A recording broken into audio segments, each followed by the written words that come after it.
arms like cables Good morning, under Your pressure. Royal Highness, One he said, wrong move offering a could get him polite kicked, nod. trampled, I'll be in the escort thrown. vehicle just behind But you. James planted Thank his you, footing, Officer Mitchell, leaned back, she replied with and genuine pulled with warmth. everything he had. I always feel Wellington safe fought knowing you're against part him. of the team. Powerful, He didn't react unpredictable. outwardly. But something in words carried James's weight. presence, Protection the firmness of his officers voice, weren't supposed the to feel energy pride. command, They did began to anyway. cut through the animal's panic. Thomas helped Kate into the Easy, carriage, ensuring her James dress murmured, settled neatly. repeating She the took a phrase seat, like a steady adjusting her heartbeat. hat as the breeze Easy toyed now. with it. I've got you. From inside, she I've could got hear you, the distant boy. hum of the crowd Wellington's children waving thrashing paper slowed by flags, inches, parents then lifting moments. smartphones, Not enough. tourists Not craning safe, for a glimpse of but royalty. enough for Thomas to gain The horses better stepped control of forward Windsor. at Thomas's signal, Kate felt the carriage hooves stop striking the sliding. cobblestone with Felt rhythmic the world authority. steady, not upright. The carriage but rolled into still, motion. It was enough. The escort She vehicle exhaled followed shakily. close behind. Outside, Sarah Chen at the wheel, crowd stood James in the frozen passenger horrified seat, silence. eyes locked onto the Hundreds of carriage ahead phones with captured the unblinking moment, vigilance. But no one thought The of moment they filming passed yet. through the palace They were gates, watching breath cheers held erupted. as one man wrestled Little with kids sat on their 1,000 parents' pounds of raw shoulders, fear. waving plastic The second tiaras and surge handwritten came signs. without warning. The Wind energy was slammed warm, against the carriage again, electric, pushing joyful, Wellington's waved flank. back. The horse A radiant panicked smile anew, lighting her face. swinging his massive head. To the crowd, James it looked felt like the a force fairy of the tale punch. moving through the heart He of London. staggered but didn't lose his To grip. James, Thomas something was shouted, slightly wrong. "He's going again." It wasn't the horses, Wellington they appeared lunged well-behaved, forward. though a James little dug restless in. in the strengthening His wind. boots slipped on the pavement. It wasn't the carriage, it muscles moved screamed. smoothly. The world Though every blurred. so often it For a tilted split with an second, almost he felt imperceptible Wellington pull unevenness. away, and in that instant, Just enough for a mental trained eye image to notice. flashed. Kate Sarah groaned from sensed the it too. carriage. You're quiet. Children crushed behind Watching. the barrier. James The replied panic softly, that would leaning ripple through forward. the city. The guilt Something's of knowing he'd let go. Different today. So he didn't. He Birdcage lunged walk forward, opened ahead of them. seizing the bridle A with long both tree-lined hands, stretch, twisting it leading down in a toward controlled Westminster motion Abbey. that forced the horse's head The low. wind pushed through the branches, instinctive scattering move from leaves years and in the twisting currents. countryside. Kate laughed Wellington gently as she froze, held her hat with one not hand, in fear, the moment in looking confusion. charming from the outside. And sometimes The crowd confusion thickened. is enough to School break children panic. pressed against barriers, James used that waving with heartbeat of explosive stillness to enthusiasm. regain control. Kate He noticed placed a little steadying girl in a hand on princess Wellington's dress, neck, wearing a plastic voice tiara, softening. slightly too "It's big all for right. her head. You're She all blew right. a kiss. Easy. The child Wellington's squealed, trembling twirling in eased. delight. His breathing Then the wind slowed. shifted The sharply. wild look in his Thomas eyes felt it dulled first. into something uncertain. A strong but gust no pressed longer against the side of the explosive. carriage. Behind them, The horses flicked their Windsor, ears back in discomfort. seeing his partner calm, Wellington's head lowered his jerked head up, too. nostrils Only flaring. then did James allow himself Thomas one tightened breath his of grip. relief. Easy. Sarah rushed forward, Easy boy. helping secure James Wellington's saw it reins instantly, along the with shift two in the other horse's officers. gait. The Their steps escort were no vehicle longer edged fluid closer, but uneven. A subtle stabilizing tremor the ran carriage through from their behind. shoulders. Others moved Sarah? to Kate's door, He said preparing quietly. to open it gently. The horses Thomas already on. climbed down The shakily, radio crackled with security wiping a hand updates, across his sweating but forehead. James barely He registered the saved them, words. he whispered. His staring attention at narrowed James to and one all. alarming He detail. saved all of them. The carriage swayed Kate harder heard than it voices should have in the outside. wind. He She leaned heard Sarah forward, calling pulse to her. quickening. The carriage door Then came the groaned moment, as it the was smallest pried open. sound, When but enough light to turn spilled the into world tilted on its cabin. axis. She didn't see A the crowd or metallic the broken groan. wheel or the Thomas scraped metal. stiffened. She saw No, James, another groan. breathing hard, Louder. uniform disheveled, Inside the carriage, hands Kate still felt the steady on the jolt. horse's bridle. Her hand shot Their to the eyes side met, handle. and in that Her instant, smile vanished. she understood exactly And then what had bang. happened. The sharp Not crack luck, of metal giving not way. coincidence, not protocol. A split-second choice, a refusal to hesitate. A man who ran toward danger when everyone else pulled back. Kate stepped carefully out of the carriage with Sarah's help. The crowd burst into relieved applause. Some cried openly. Parents hugged their children tighter. Even the horses seemed calmer now, as if sensing the fear had passed. In the center of it all, James stood quietly, trying to catch his breath, unaware that the world had already begun to see him differently. In the center of it all, James stood quietly, trying to catch his breath, unaware that the world had already begun to see him differently. He didn't consider himself a hero, but every person watching knew this was the moment that would change everything. For a long moment after the chaos settled, the entire street existed in a strange quiet, one born not of peace, but collective shock. People stood frozen behind the barriers, eyes wide, breaths shallow, as if exhaling too soon might unravel the fragile calm James had fought to restore. Phones began recording again. Police murmured into radios. A few children started crying, soft, confused whimpers that pulled at the heart. But the overwhelming emotion in the air was disbelief. Disbelief that something so beautiful could turn dangerous so fast. Disbelief that it hadn't ended in tragedy. Disbelief that one man had stopped it. Kate stood beside the damaged carriage, bracing herself with one hand on Sarah's arm. Her dress was dusty, her hair disheveled, hat gone entirely. But none of that mattered. Her eyes were fixed on James. He was still catching his breath, still steadying Wellington with a calmness he didn't entirely feel. But when Kate approached, he straightened instinctively. "Officer Mitchell," she said softly, fighting the tremor in her voice. "Are you hurt?" James blinked. He hadn't expected that to be her first question. "No, Your Royal Highness. I'm fine, just a bit winded." Kate's relief was visible. "You saved my life." James froze. The words hit him harder than the horse had. He opened his mouth to deflect, to say it was nothing, that he'd just done his duty. but she wasn't finished. "And you saved them," she said, nodding toward the children behind the barrier. "You saved all of them." The crowd, hearing her words, erupted in applause, raw, emotional, grateful. Some cheered his name, some simply cried. Thomas, trembling at the reins, wiped his face with his sleeve. Sarah looked at James with pride that softened her usually sharp expression. But James shook his head gently. "I just reacted, ma'am. Anyone—" "No," Kate cut in firmly. "Not anyone." Their eyes locked again. And without saying another word, she made it clear. She had seen everything. Every impossible second, every dangerous step, every ounce of courage. Security officers moved in to escort her away. She allowed it, but before stepping toward a waiting vehicle, she paused and said quietly, "I won't forget this. Neither would anyone else." The world reacts. Within 40 minutes, edited clips of the incident were already circulating online. The moment the wheel snapped, the carriage tilting dangerously, the horses rearing, and then James sprinting into frame like a bolt of instinct and determination. Millions watched the footage before James even returned to headquarters.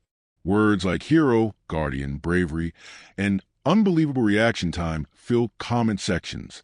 News sites ran headlines that grew more dramatic with each refresh. Royal Guard saves Princess Kate in terrifying carriage accident. Split-second decision prevents mass casualty event. The man who held a panic horse with his bare hands. Experts broke down the physics. Equestrian professionals replayed the moment he controlled Wellington, calling it elite instinct and near impossible under panic conditions. Even international outlets picked up the story, each retelling adding to the legend of the man who didn't hesitate. James, meanwhile, sat in a quiet break room, hands wrapped around a paper cup of coffee that had long gone cold. His uniform was dusty, his arm ached fiercely, and his mind was a haze of adrenaline that still hadn't fully burned off. Sarah entered with a gentle knock. "You're trending worldwide," she said, a half-smile tugging at her mouth. James groaned. "Great. You say that like it's a problem." "It is," he replied. "I didn't do it for attention." She sat beside him. "That's why people respect you." A knock came. Commander Hayes stood at the doorway, expression unreadable. "Mitchell," he said. "My office. Now." James stood quickly, nerves tightening again, not from danger this time, but from uncertainty. The official debrief. Commander Hayes watched him enter, then gestured toward a chair. "Sit." James obeyed. Hayes leaned back, folding his arms. For several long seconds, he simply studied the young officer. "You've caused quite a stir," Hayes said finally. "Sir, if I overstep protocol." "That's not what this is about." Hayes paused. "What you did today was extraordinary." James looked down, uncomfortable under the weight of the compliment. But Hayes wasn't finished.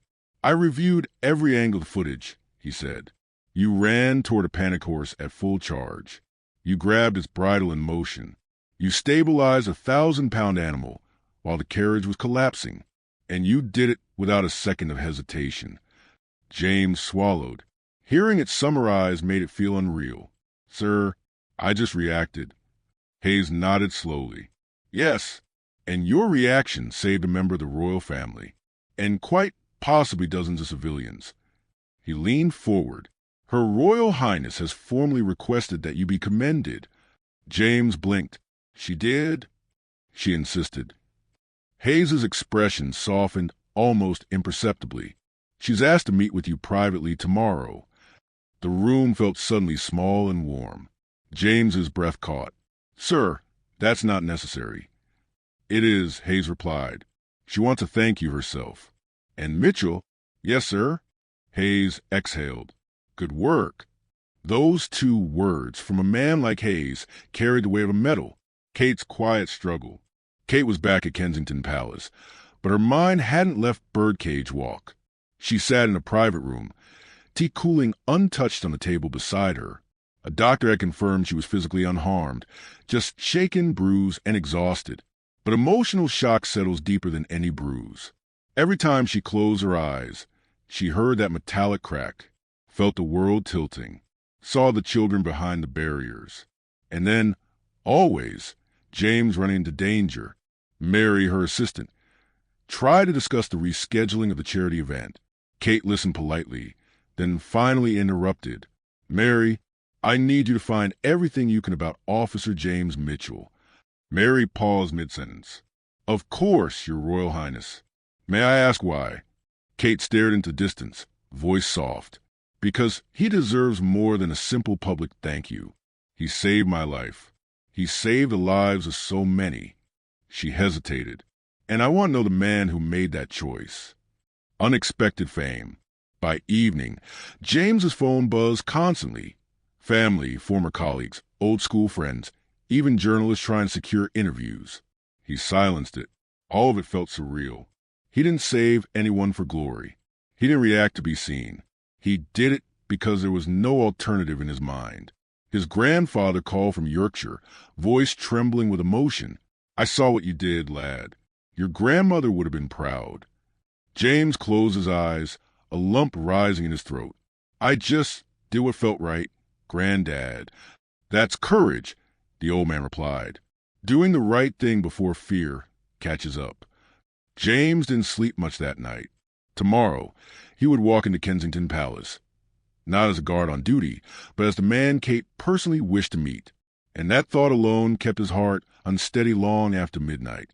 In the days that followed, the Carriage incident settled into the public consciousness like a story everyone felt they witnessed, even if they weren't there. News cycles replayed the footage endlessly.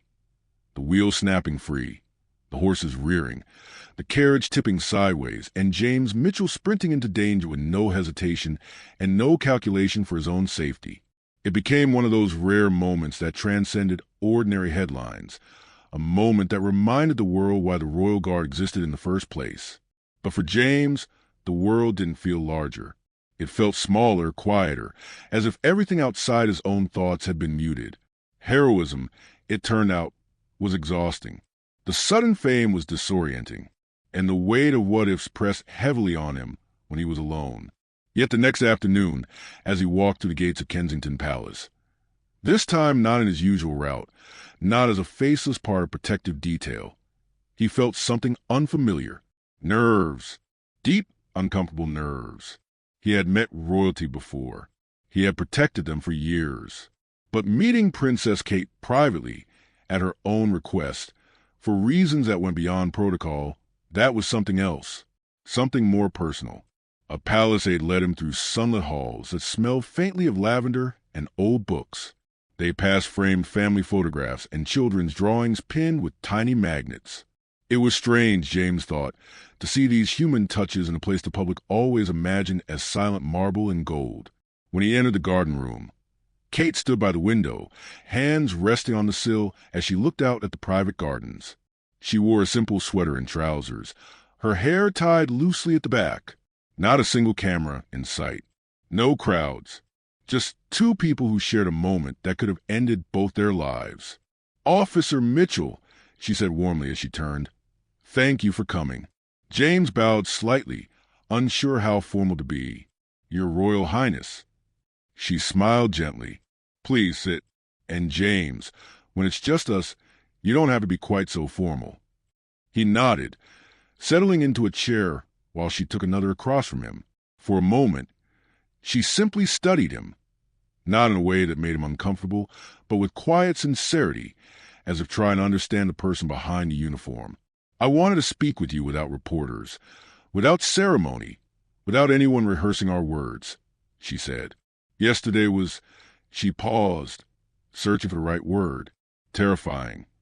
James swallowed. I'm sorry you went through that. You went through it too, she replied softly. And yet, you were the one who ran toward the danger. He didn't know what to say, so she continued. James, I need you to know something.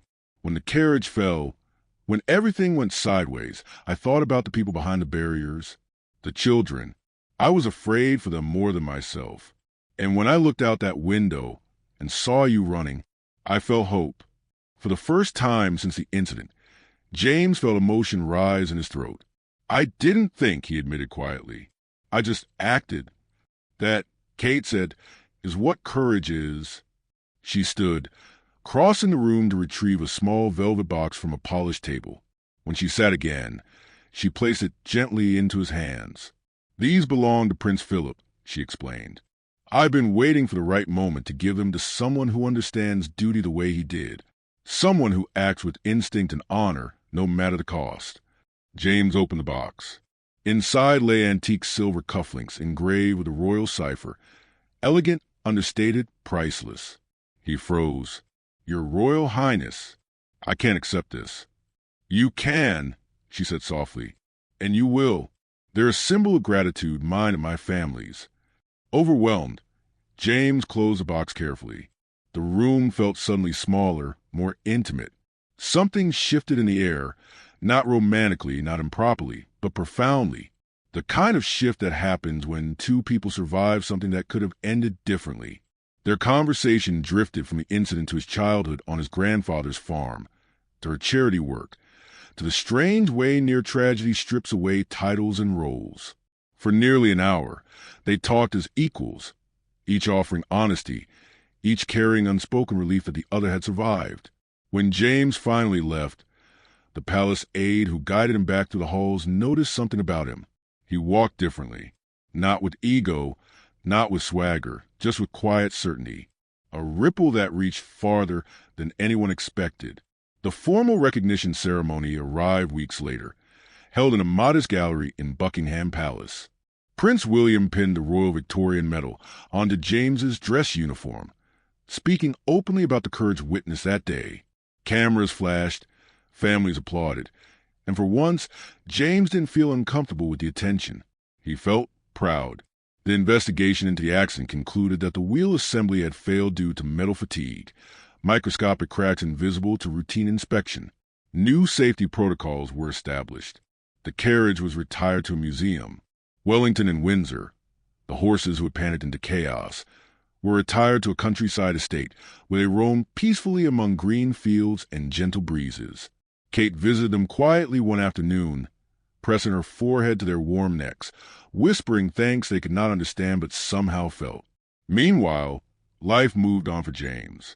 Promotions came, more advanced training, assignments that required sharper judgment, deeper instinct. But something in him had changed. He trusted himself more. He believed more deeply in what his uniform meant. And though he and Kate interacted professionally, there was an unspoken understanding between them, a shared memory, a shared respect, a shared knowledge that she was alive because he'd been in exactly the right place at exactly the right time, with exactly the right training and heart.